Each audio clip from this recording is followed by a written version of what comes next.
It wasn't a sinister energy, but it had a peculiar energy, let's say. But I still I still went ahead with it. So and then during the performance, it was like this thing started like it was a very powerful experience. It had a lot of energy, but it was like buzzing. It was like disturbing me to some extent. And then like halfway through the performance, my altar caught fire, which has never happened before.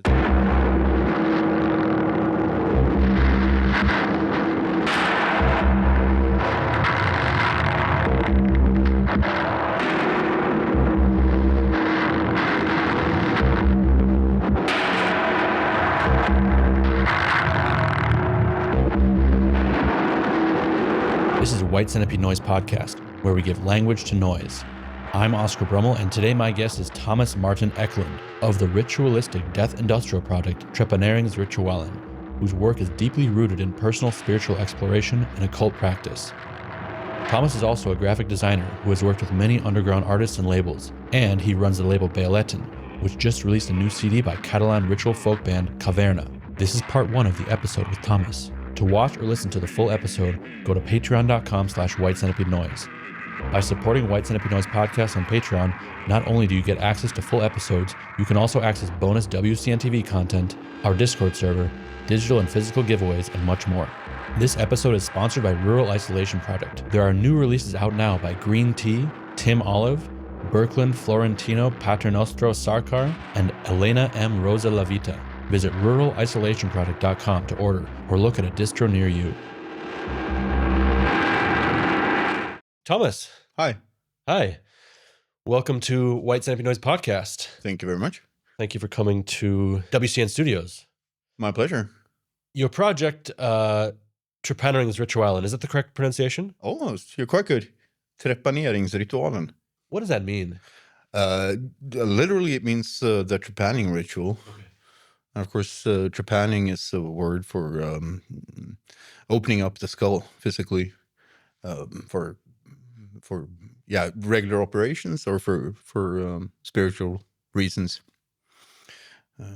It's one of the oldest forms of surgery that there's any like archaeological evidence for. It's like Stone Age people were doing this, presumably either for trying to relieve actual physical pressure or for letting demons out, or obviously nobody really knows. Yeah.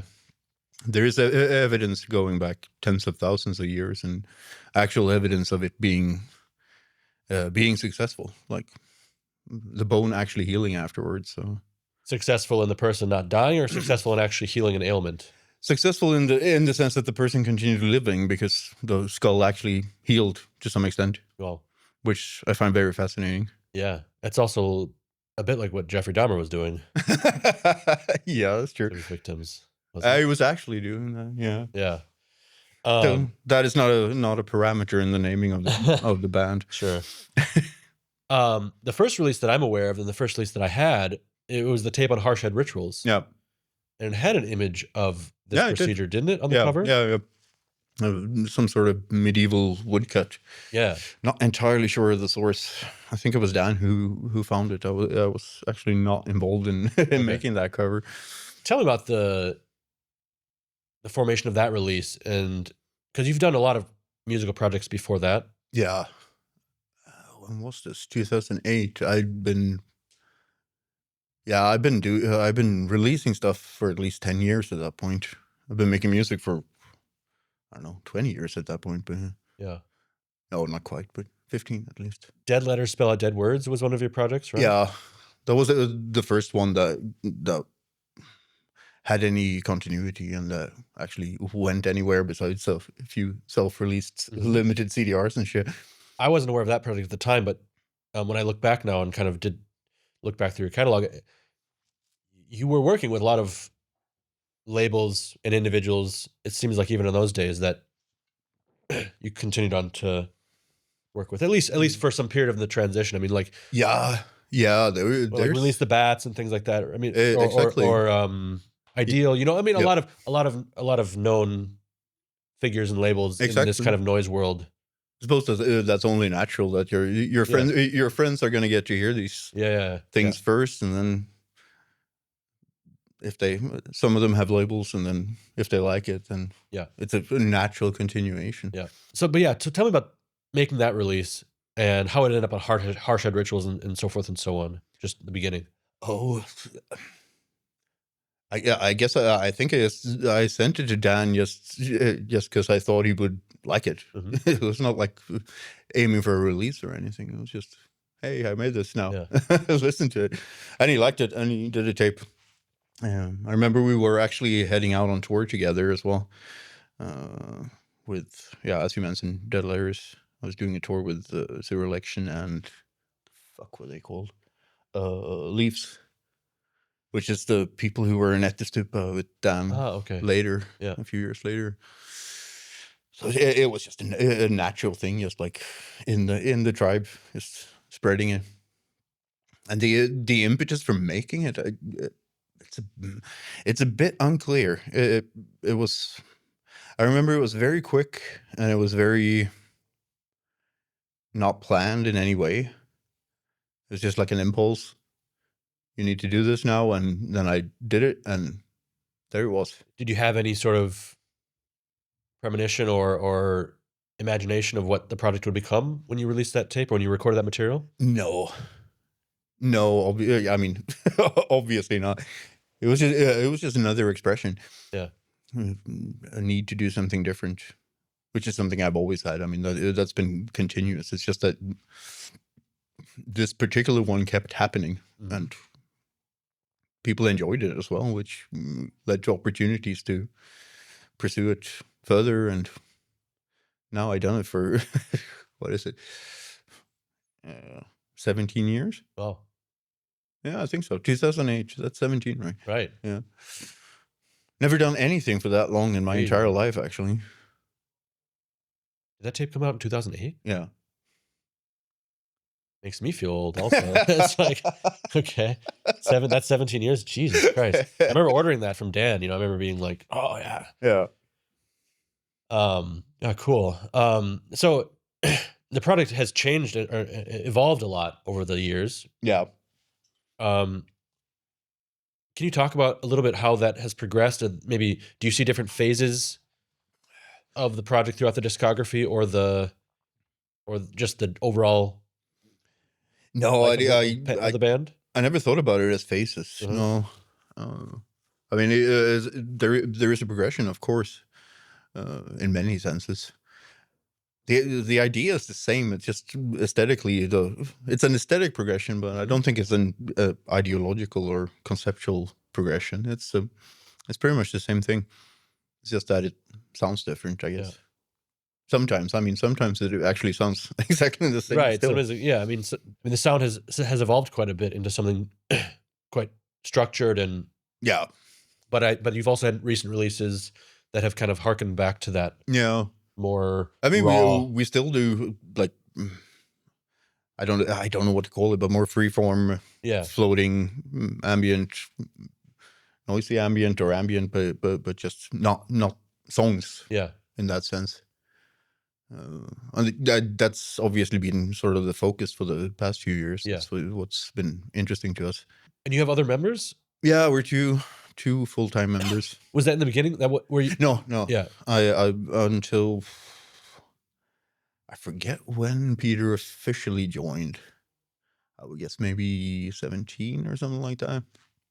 He helped me out a lot before that too, but the first few years it was entirely just bedroom sort of thing, and then I started seeking more and more outside help. Not only from him, from other people too, but I just evolved as well. It's like he's a natural fit for his side of what we do. And it's amazing too, actually. I'm not really great at collaborating with people in general, but with him and I, we work very well together, and he brings things to the table that I don't have, and vice versa. Yeah. Can you give us some insight in what the product is about in terms of the the content, the spiritual side of it. Yeah, I've always found it very difficult to actually verbalize it. Sure. The whole project is like the explanation of what it is, and I Yeah. know that it's not a very clear explanation, and that's probably largely because I don't fully understand what's actually going on. Yeah. Like I say, it is a spiritual exercise. I'm not. TRP was never just me. Even when I was the only only person involved, it was not just me. Mhm. It is a channeling of something, and I spent these 17 years actually trying to figure out what the hell it is Mhm. and what it wants me to do. But I've always tried to be very humble in that position and try to understand the impulses I get. So for me, I guess I mean ultimately it's some sort of spiritual growth for me, trying to make sense of things that don't make sense. Yeah. Or maybe the other way around, even like trying to Mhm. make nonsense of things that make sense. Mhm. Lately, I've been working quite focusedly on getting to a point of absolutely no reason in that sense, just letting go of everything that makes sense and find something that makes absolutely no sense, and channeling the power and the force that's inside of that. Can you talk a little bit about your practices outside of what we hear in the music in the end that channel into this music? Outside of outside of the studio, as Yeah. well as inside the studio, maybe things that don't audibly make it onto recordings, but that are part of the. Yeah, I mean, my personal rituals, it's better to stay away from that. But Mhm. like, it's very much about. I think everything I do is very much about setting up a space and a place for something, like creating I don't know, creating a world. So like, the setting is enormously important in anything you will do, uh, from the most mundane things to the most profound things. And I think that's something that it's starting fascinating me more and more, actually, because I'm getting more and more aware of it lately. Mostly due to for very mundane reasons, Mhm. like how productivity and how how you can accomplish things just by moving your body into a different space. Yeah. So the space is important. I mean, it's important when you perform. It's important when you record. It has to be right. It's not like you can't. I can't do it any place or any time. It needs to be. I need to find some sort of focus, and I need to find some sort of um, home base for whatever I'm doing, not just TRP, just anything, Yeah. any creative endeavor who requires a space that physically and mentally that's dedicated to that specific thing. There's a spring sale going on right now at White Centipede Noise. All the current CDs in stock, from Size Effects, Primitive Isolation Tactics, Incapacitance and Savage Gospel Split, Jim Haynes, The Rita, and this awesome triple CD compilation of guests that were on the podcast in the first 2 years, as well as this gorgeous Ochu LP Dry Routine that came out last year.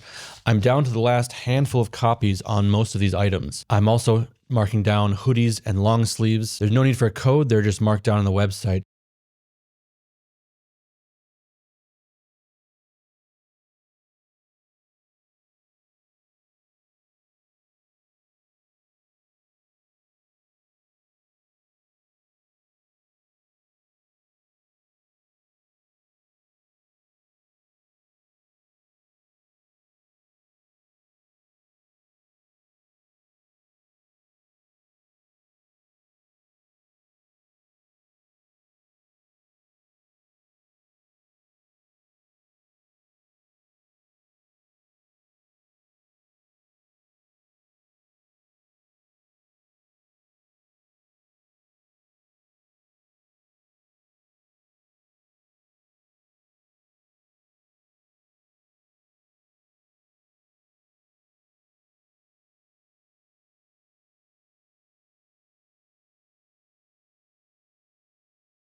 Can you tell me about kind of what a recording session looks like for you?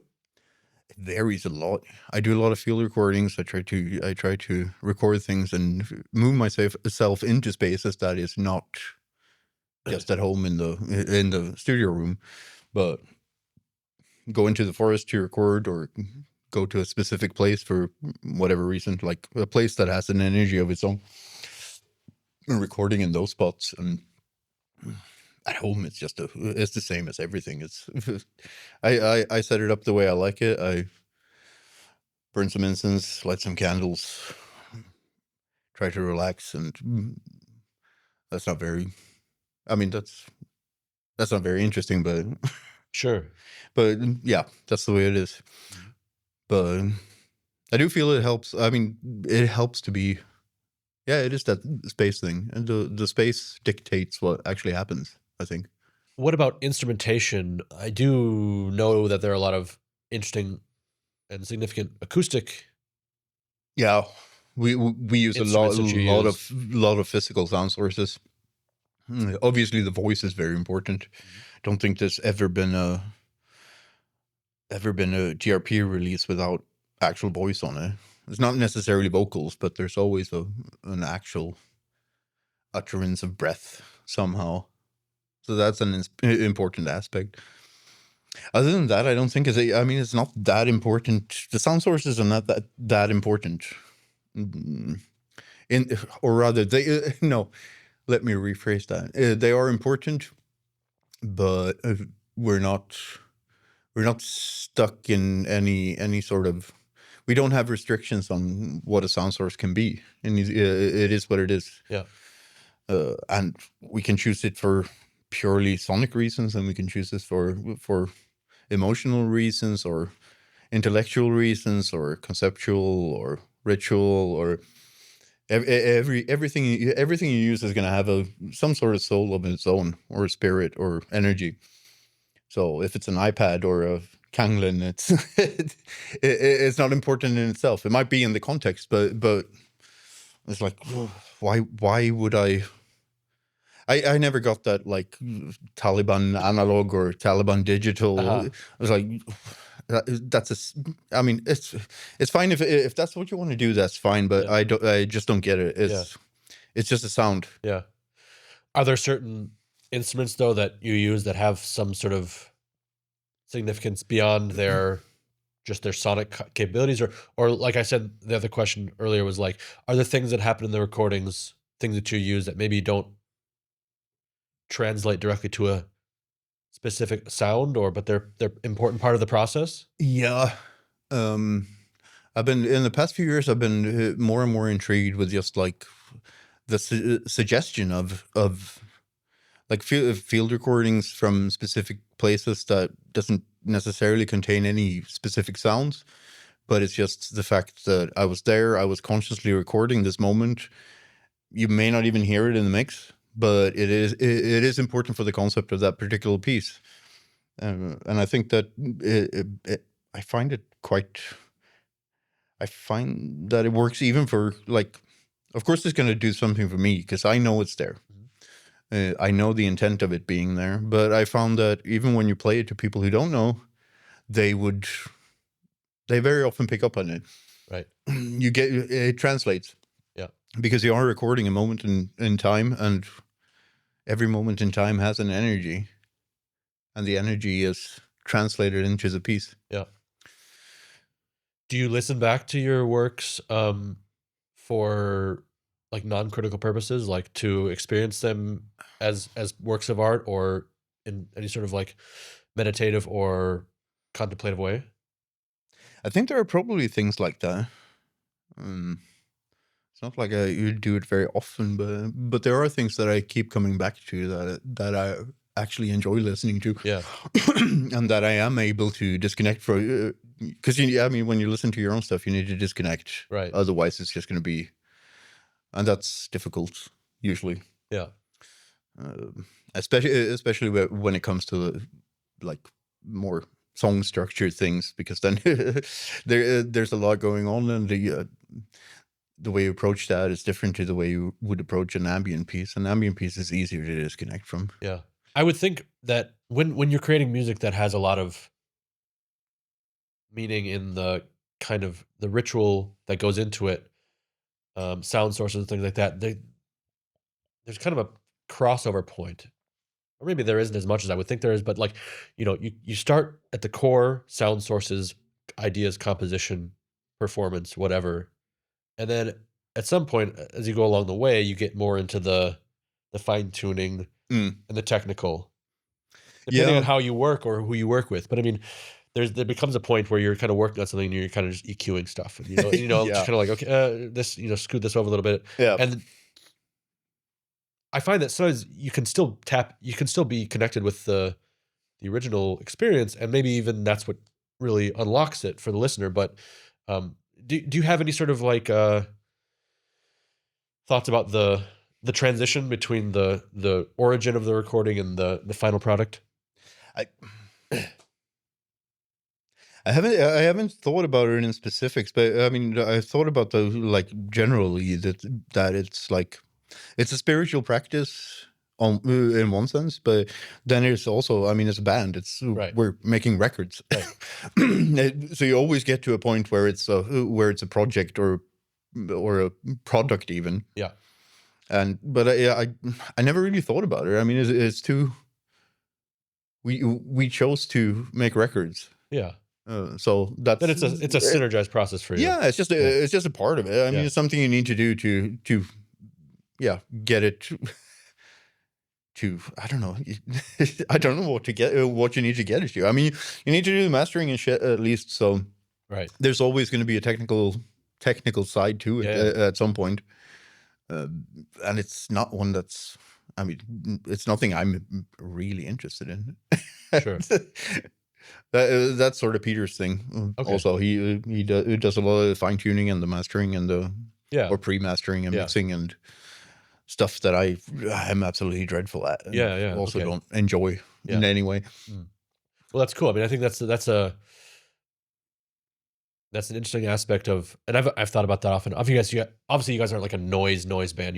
You're a more structured and, like you said, in a more musical sense in many ways. But I always thought that it would be interesting or useful if more like noise bands or groups kind of operated that way, and like having someone to kind of handle more of the, I don't know, technical or things, and having another person kind of handle the more raw creation elements. I mean, I think that happens, but I think that working relationship is really beneficial.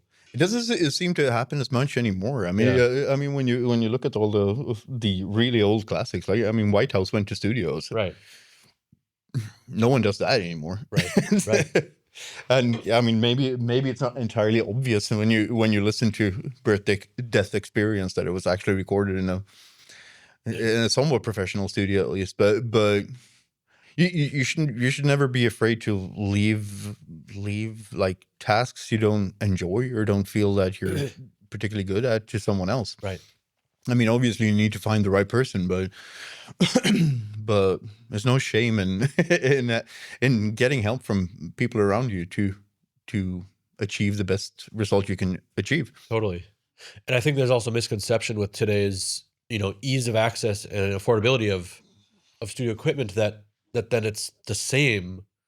Whereas I think, well, first of all, I think a lot of the older stuff, like for example, maybe the studio Whitehouse recorded in had different higher quality equipment, but also the knowledge and the engineering knowledge and the acoustics, just things like that, even if you're getting a great Neumann knockoff mic, a Chinese one for like $100, and it sounds almost the same as the original one. There's something there's a lot to be said for the room and again, not just the technical side, but also the physical space of going to a studio, right, where okay, this is paid time or not, but it's serious time to create something, and then with an engineer or a producer who will kind of translate. And it also has the advantage of being like a very fixed point in time. So it's like you have these hours. You are not going to be able to go in and fiddle with every fucking China cymbal strike. Right. You just can't. Right. But now you can, and that can really be a hindrance. And that, I mean, that's something that speaks for people who are like technical Luddites. Right. It's like you sit there with your 4-track and your synth and your 4 pedals. Yeah. And you can achieve absolutely fantastic things with that. Of course, limitation is really good. Limitation is essential. Yeah. No, it's true. Deadlines and deadlines and studio time are valuable for that reason. Yeah, It's I like, do. I love a good deadline. well, like I also learned that the Club Moral record, all those who are interested, or I can't remember exactly the phrasing, but the title, but you hear a lot of their tapes and things like that, but then they made this one like album, which some people don't think it's their best, but I think it's their best. And they recorded it in like one day in a studio. They did all those songs and they played live. And Willie from Cthulhu, Willie Stash, Yeah. Paid for them to come to this studio in Germany and record it all. And then has a different sound and it has a different energy, but I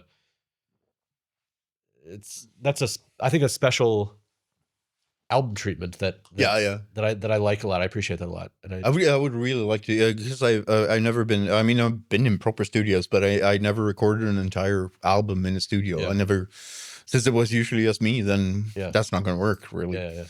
But it would be an interesting experience to have a bunch of players and a week in the studio and see what happens. Yeah. I would like to try that at some point. You also do a lot of graphic design work. Yeah. Which manifests itself in Trepaneringsritualen.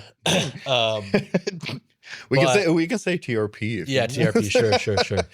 It manifests. It shows in TRP, but you do this also outside of the project, right? Yeah, I do. Yeah.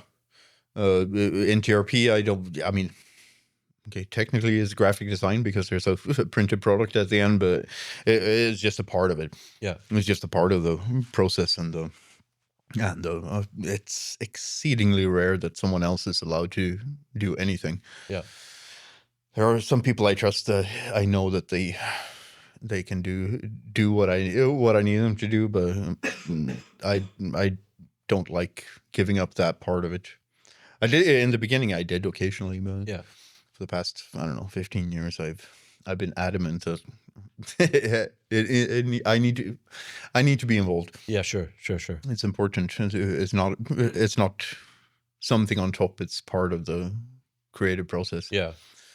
But I also do it. I've done it for 25, 26 years. I've been doing graphic design, actually more, but professionally for 27 years, 26 years. What sorts of projects do you do outside of TRP? Right now, I'm focusing. I'm trying to stay away from like the boring bread and butter shit that people do, and just focus on things that are actually exciting or that gives me something actually creative to do. Yeah. I enjoyed that side of the process much more than the like doing annual reports and shit like that. I'm perfectly capable of doing it, but I'm not entirely keen on doing it.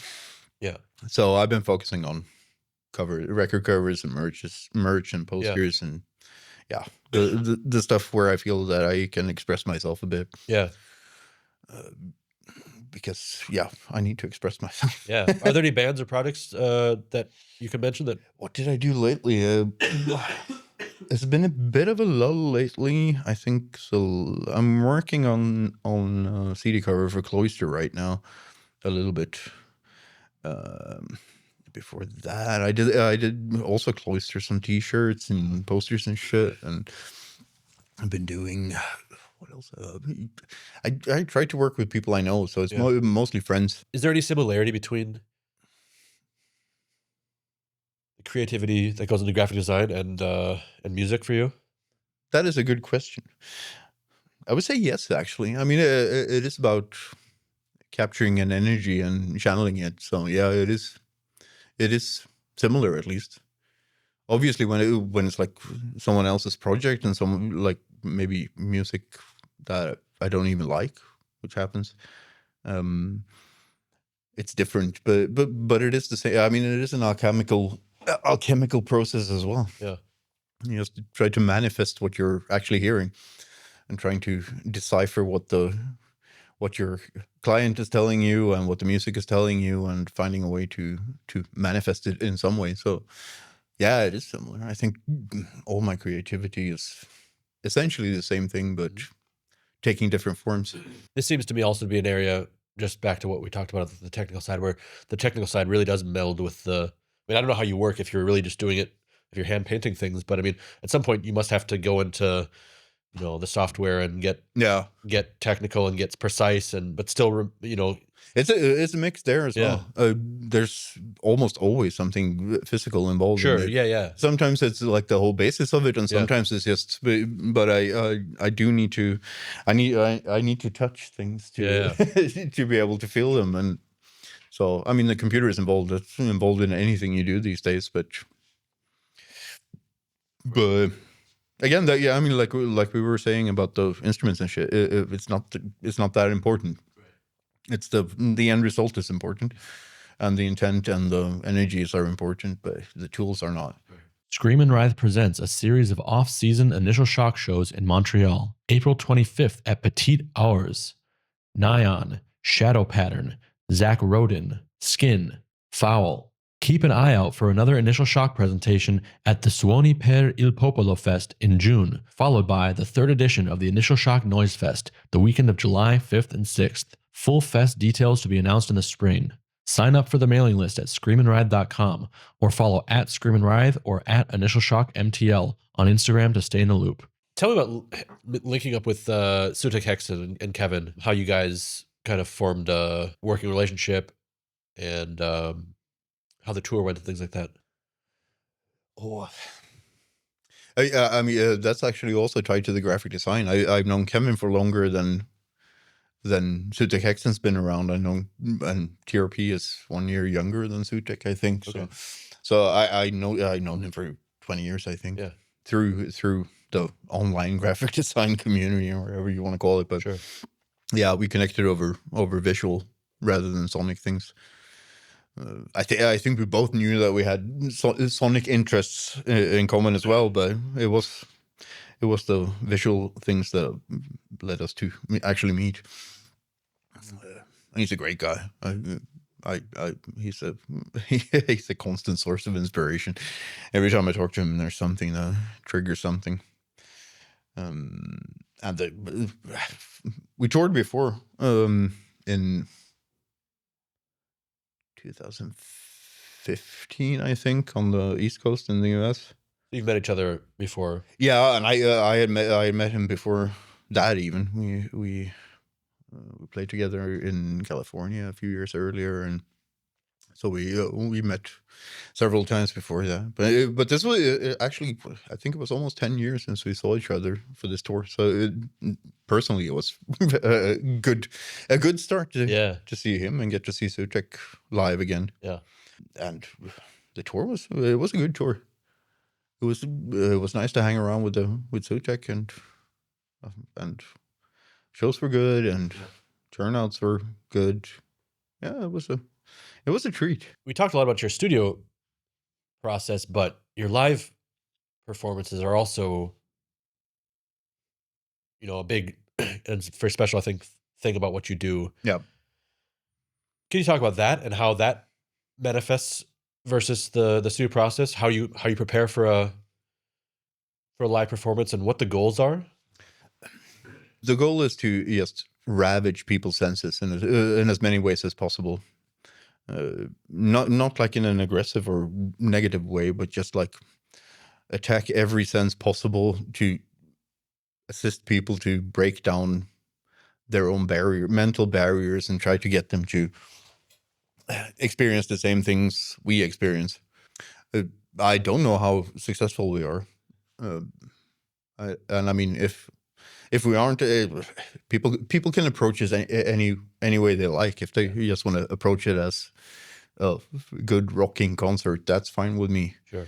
It's not what we're trying to achieve, but I mean, I have no control how people perceive us. So yeah. But what I want to do is just like make people as defenseless as possible. And that's always, if we do like a okay, it's been ages since we did any ambient sets, but even if we do that, we approach it the same way. It's just try to engage all senses at the same time, and through that make people confused and disoriented enough to let their guard down and maybe be overcome by something. In terms of your own preparation? Depends on the context. The ideal situation is actually having peace and quiet and my own little space, but obviously, I mean, in that situation, you don't have much control. You just have to deal with the circumstances as they are. Does Peter perform with you live? I've seen some of you. Yeah. I've seen some performances that seem like you alone. I occasionally do them still. Yeah. I try to avoid it because it doesn't give me as much. Yeah. And I don't think it's quite as good either, because Peter brings a lot to both recordings and the live setting. But it does happen. Yeah. If it makes sense for other reasons. Yeah. What is he doing on stage? He plays drums. Okay. Yeah. Or percussion. Tell me about the Boiler Room performance. I saw a video of this. You playing Boiler Room in Berlin, which, I don't know a ton about, but I know it's this kind of institution of techno. Yeah.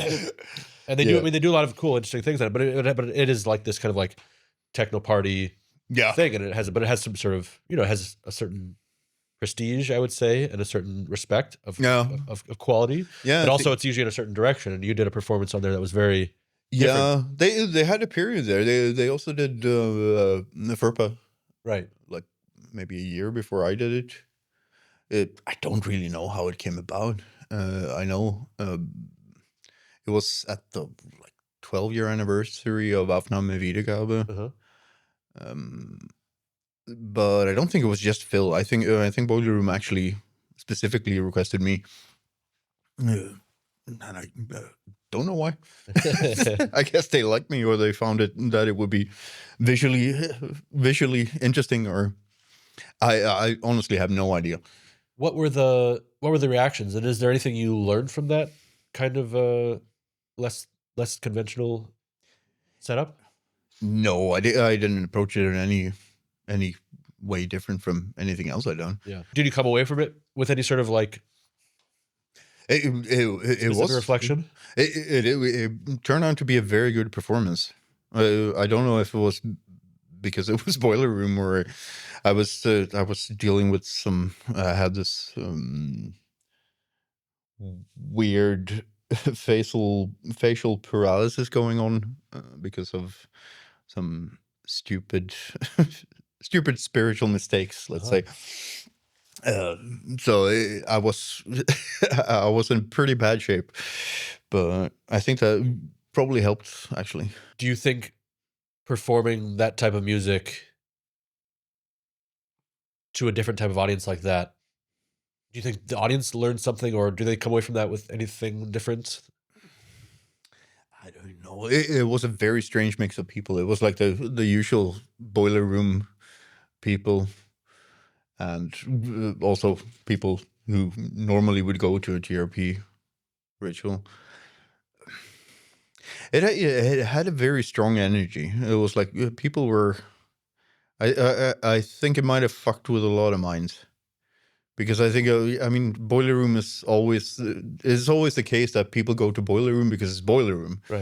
And it's like this thing that you need to. Oh, I got into Boiler Room, yeah, and then being fucked up on drugs and all that shit as well. I can only imagine how it is to be assaulted by that kind of vibe without being prepared for it. But right.